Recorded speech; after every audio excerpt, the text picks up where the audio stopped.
এক ব্যক্তির কিন্তু কুরবানি দেয় না, এমনও লোক আছে না? নাই, আছে সামর্থ্য কুরবানি দেওয়ার মতো, কিন্তু কুরবানি দেয় না। আল্লাহ রাব্বুল আলামিন ডেকে বলছেন, লা ইয়ানালাল্লাহা লাহুমুহা ওয়ালা দিমাউহা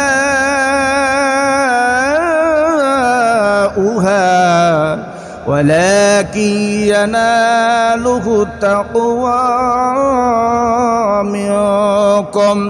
আল্লাহ ডাক দিয়ে বলেন, বান্দারে, ওই যে কুরবানি করছো, কুরবানিকৃত পশুর রক্ত কিংবা মাংস আমি আল্লাহর কাছে পৌঁছাই না, বান্দা পৌঁছায় যায় তোমার তাকওয়া আমি আল্লাহর নিকট পৌঁছে যাই।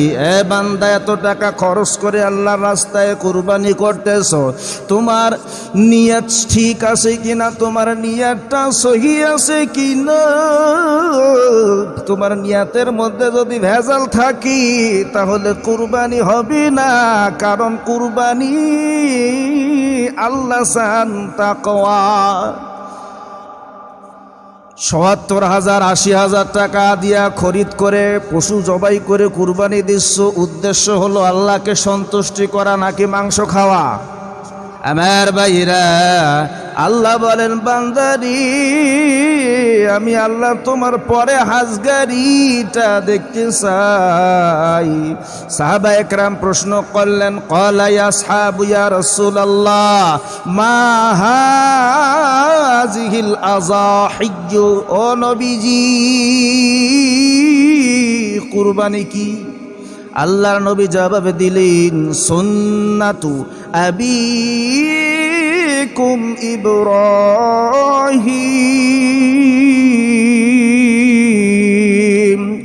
আল্লাহর নবী ডাক দিয়ে বলছেন, সাহাবারা, কুরবানি হলো তোমাদের জাতির পিতা ইব্রাহিম নবীর সুন্নত। মারহাবা কন, একটু জোরে কন মারহাবা।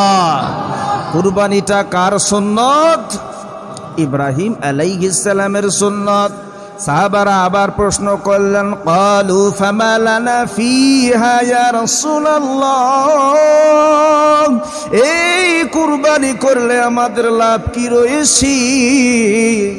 আল্লাহ নবী বললেন, ক্বালা বিকুল্লি শারাতিন হাসানা, প্রত্যেকটা লোমের বিনিময় আমার আল্লাহ একটি করে নেক আমল আমার মধ্যে লিখে দিবেন।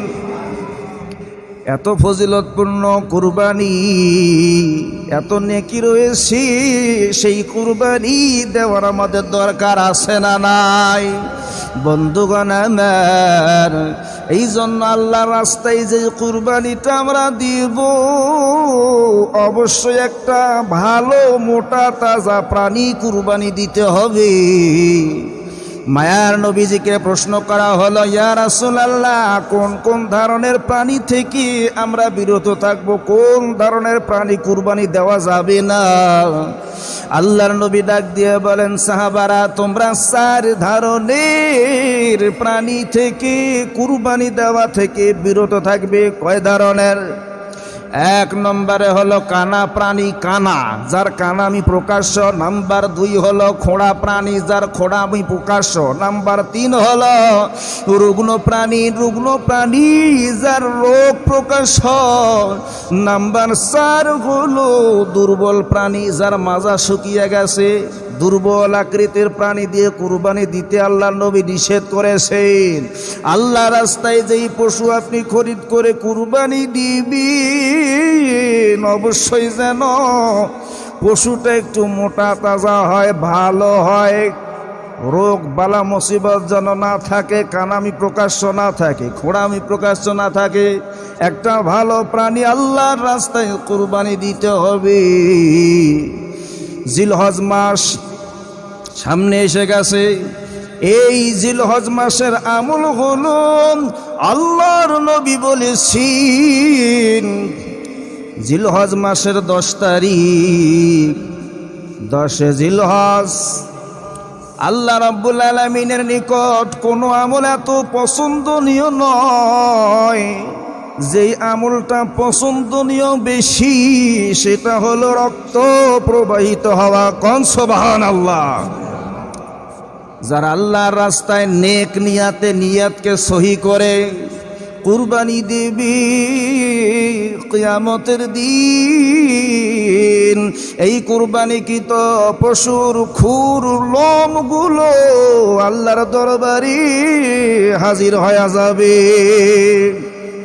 তাহলে এত ফজিলতপূর্ণ কুরবানি, মন মানসিকতা উদার করে বড় আত্মা করে কুরবানি দেওয়ার দরকার আছে না নাই? বন্ধুগণ আমার, জিলহজ মাসের যখন চাঁদ উঠবে, উম্মে সালমা রাদিয়াল্লাহু তাআলা আনহা হতে বর্ণিত হাদিস, আল্লাহ নবী বলছেন, তোমরা যারা কুরবানি দেওয়ার নিয়াত করবে প্রথম জিলহজ মাসের 1 তারিখ থেকে 10 তারিখ পর্যন্ত তোমরা যেন চুল দাড়ি এবং নখগুলো না কাটো।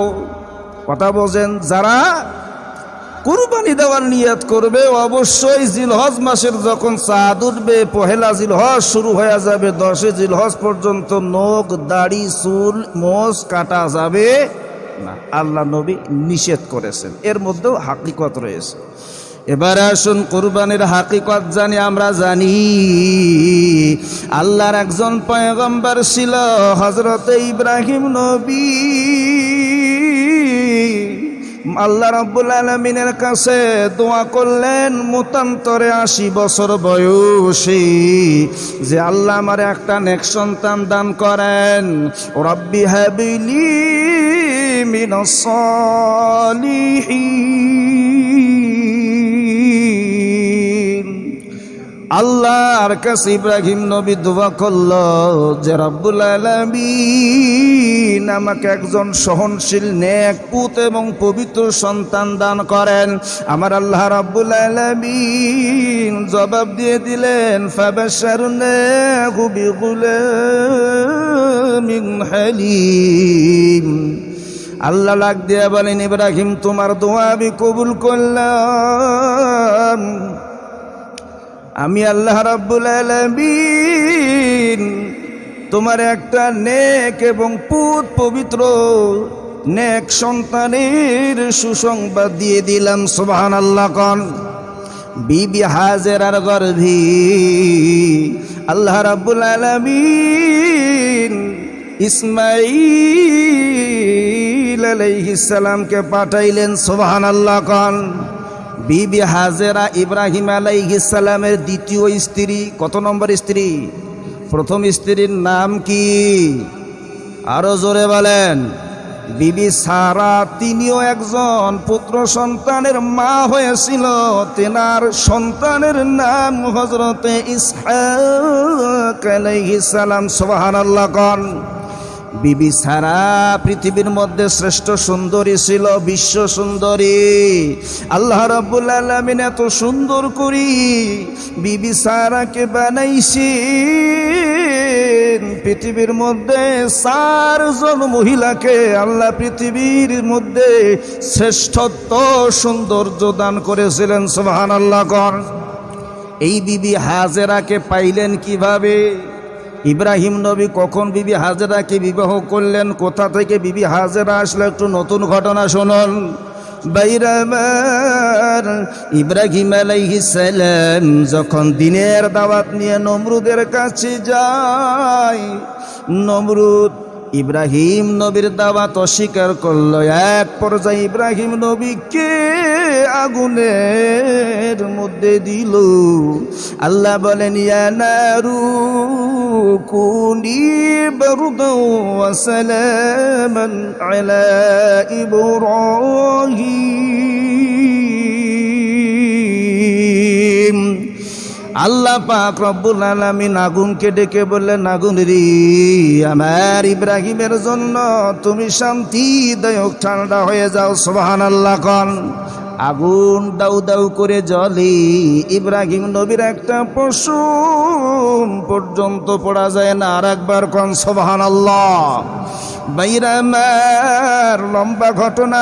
ইব্রাহিম আলাইহিস সালাম নমরুদের আগুনের ভেতর থেকে আল্লাহ যখন হেফাজত করলেন, নমরুদের অত্যাচার, নমরুদের এই রকম কুফুরি কাজ দেখে ইব্রাহিম আলাইহিস সালাম সিরিয়া থেকে মিশরের দিকে রওনা হলেন সফর করে বিবি সারাকে সঙ্গে করে নিয়ে। সিরিয়া থেকে যখন মিশরের দিকে রওনা হয়, মিশরের সীমান্তে যখন পৌঁছে গেল, এমন সময় মিশরের তদানীন্তন সময় একজন রাজা ছিল, বাদশা ছিল, চরিত্রহীন লম্পট স্বৈরাচারী শাসক, যার নাম ছিল সাদেব। এই রাজার কাজই হলো সুন্দর সুন্দর মহিলাদেরকে ধরে এনে তার ইজ্জত হরণ করা। নাউজুবিল্লাহ খান। এমনকি তার সৈন্যবাহিনী সেট করে রাখছিল চতুর্সাইটি, যেখানে সুন্দর সুন্দর মহিলা পাওয়া যাবে রাজার গোপন কামরায় নিয়ে যাওয়া হতো। আর এই রাজা ওই সুন্দরী মহিলাদেরকে ইজ্জত হরণ করত, তার ইজ্জত নষ্ট করে ফেলত। হযরত ইব্রাহিম আলাইহিস সালাম ভালো করে জানতো, যদি ওই কোনো মহিলার সঙ্গে তার পিতা অথবা ভাই থাকতো, তাকে ছেড়ে দেওয়া হতো। ইব্রাহিম আলাইহিস সালাম যখন মিশরের সীমান্তে পৌঁছে গেল, চরিত্রহীন লম্পট এই বাদশার সৈন্যরা ইব্রাহিম আলাইহিস সালামকে ঘেরাও করে ফেলল। ইব্রাহিম আলাইহিস সালামকে প্রশ্ন করা হলো যে এই মহিলা তোমার কে হয়? ইব্রাহিম আলাইহিস সালাম ডেকে বলেন, এই মহিলা আমার বোন হয়। কারণ একজন মোমেন আর একজন মোমিন ভাই বোন। ইব্রাহিম নবীর কথা কিন্তু মিথ্যা নয়। এখানে ইব্রাহিম নবী হিকমত অবলম্বন করেছে। বন্ধু, এরপরে এই স্বৈরাচারী চরিত্রহীন লম্পট রাজা বিবি সারার চেহারার দিকে তাকাইয়া পাগল হইয়া যায়। কারণ এত সুন্দর চেহারা, এত সুন্দরী ছিল বিবি সারা। ইব্রাহিম নবীর স্ত্রী বিবি সারা কি জালিম বাদশা একবার তাকাইয়া পাগল হয়ে যায়। এই জালিম বাদশা বিবি সারাকে গোপন কামরায় নিয়ে গেলেন।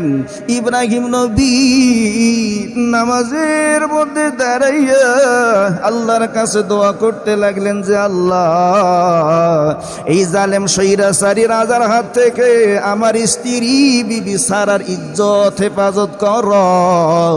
বিবি সারা যখন গোপন কামরায় নিয়ে যাওয়া হলো, আমার ভাইরা, জালিম স্বৈরাচারী রাজা, চরিত্রহীন রাজা বিবি সারার ইজ্জত হরণ করার জন্য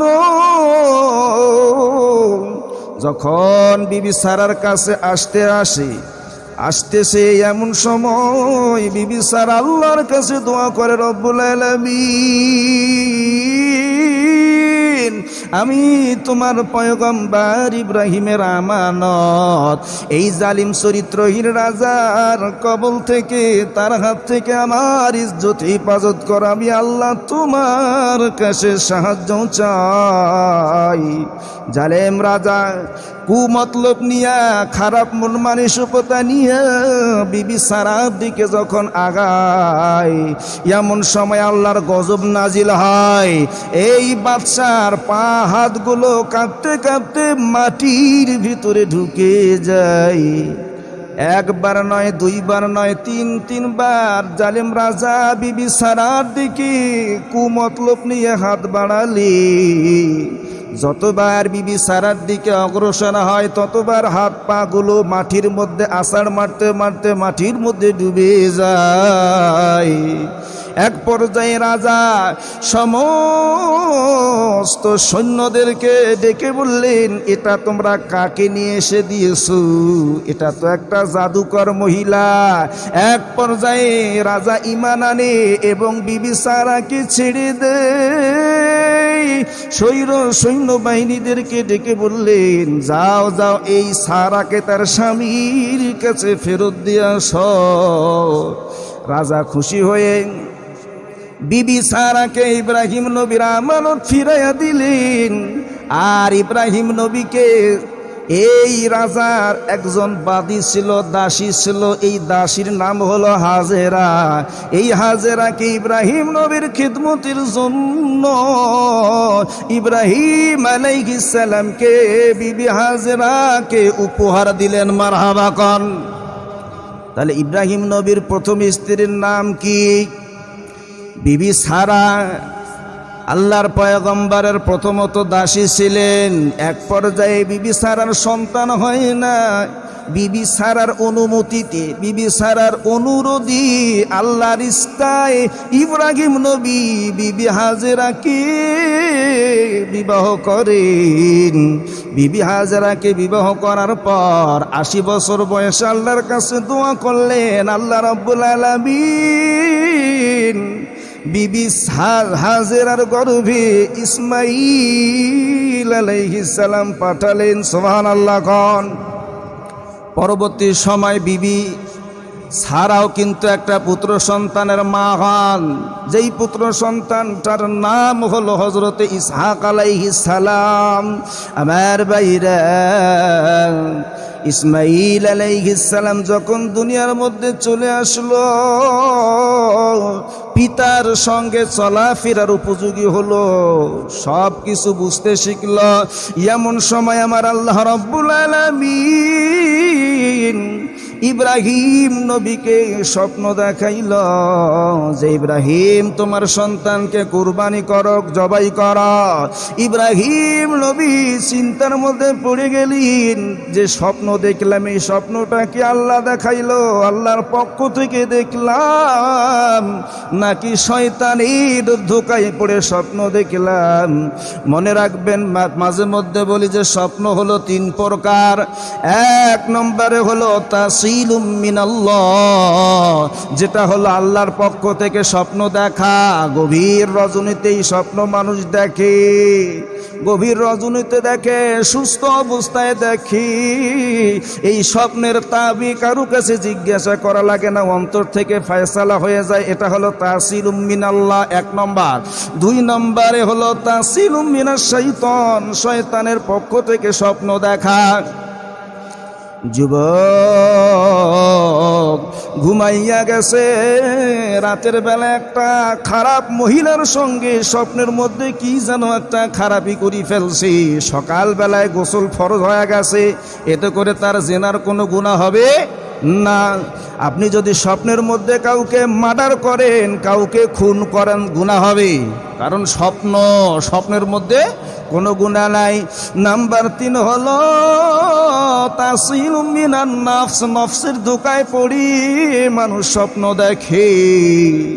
যে যেই কাজটা বেশি করে দেখবেন যে ওইটাই স্বপ্নে দেখতেছে।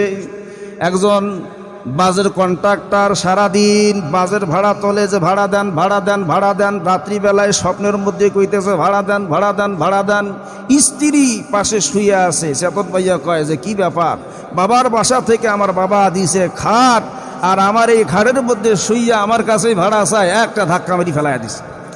চেতন ভাইয়া দেখ কি ব্যাপার, স্ত্রী নিচে কেন? আমি স্ত্রী ডাক দিয়ে কয় যে বাবাই দিছে আমারে খাট, মহব্বত করি, ভালোবাসি, এই খাটের মধ্যে শুইয়া, আমার খাট বাবার দেওয়া খাটের মধ্যে শুইয়া আমার কাছেই ভাড়া চান। তখন স্বামী কয় কি যে বেটা, স্বামী কয় যে স্ত্রী রে, দোষ তো আমার না, আমি তো কন্ট্রাক্টরের চাকরি করি, সারাদিন ভাড়া তুলি, এই জন্য স্বপ্নের মধ্যে ভাড়া চাই, ভাড়া চাই, ভাড়া চাই বলতেছি। আসলে তোমার কাছে আমি ভাড়া চাচ্ছি না। এটা কি নফসের ধোঁকায় দেখে। আপনি যেই কাজটা করবেন সেই কাজটাই নফসের ধোঁকার মধ্যে এই স্বপ্ন আসে। এই 2 প্রকারের স্বপ্নের কোনো ব্যাখ্যা নাই। ইব্রাহিম আলাইহিস সালাম চিন্তার মধ্যে পড়ে গেলেন যে নবীদের স্বপ্নটা স্বপ্ন নয়, নবীদের স্বপ্ন হলো ওহী। মারহাবা কন। নবীদের স্বপ্ন কি? ওহী। আমার ভাইরা, ইব্রাহিম নবীর বুঝতে কোনো বাকি রইল না যে আমার আল্লাহ আমার পুত্র ইসমাইলকে কুরবানি দেওয়ার জন্য বলছি। এবার ইব্রাহিম নবী পুত্রকে ডাক দিয়ে বললেন, ইয়া বুনাইয়া ইন্নী আরা ফিল মানামি আন্নী আসবাহুকা ফানজুর মা তারা। বাবারে, আমি স্বপ্নে দেখি আল্লাহর ওয়ার্ডারে তোমারে জবাই দিছি, তোমার মত কি? ইসমাইল আলাইহিস সালাম ডাক দিয়ে বলে ক্বালা ইয়া আবাতি ফা'আল মা তু'মার, ও বাবা জান আপনি তাই করুন যা আল্লাহ আপনাকে অর্ডার করেছি। সাতাজিদুনি ইনশাআল্লাহু মিনাস সাবিরিন, অবশ্যই আপনি আমারে ধৈর্যশীল অবস্থায় পাবেন। ইব্রাহিম আলাইহিস সালাম, ইসমাঈল আলাইহিস সালাম আল্লাহর হুকুম মান্য করল। ইব্রাহিম নবীও রাজি হলো পুত্র সন্তানকে কুরবানি দেওয়ার জন্য, ইসমাঈলও রাজি হলো আল্লাহর সন্তুষ্টির জন্য কুরবানি হওয়ার জন্য। পিতা পুত্র যখন এক আল্লাহর হুকুমকে স্বীকার করলো, মান্য করলো, ইব্রাহিম আলাইহিস সালাম